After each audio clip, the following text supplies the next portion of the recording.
Hello student आपंकर OPSC देखो गोटे नुआ आप नोटिस आसी जोटा कि आप 29 तारीख आसी आप नोटिस नंबर चेक करेंगे।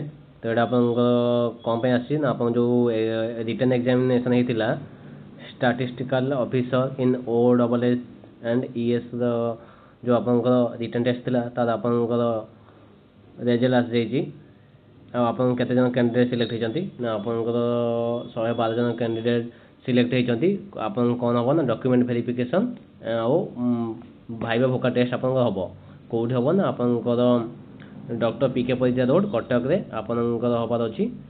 तो आप हबार अच्छी ना 11 जून 13 जून भितर आपंकर हम आप जाइए आप रेजल्ट चेक करेंगे जो 112 जन क्वालिफाई होती देखो तले आप रेजल्ट दे दीजिए 112 जन जो आपंकर डॉक्यूमेंट वेरिफिकेशन भाइवा भोका टेस्ट में आपंकर सर्टलिस्ट होती से देखो ये।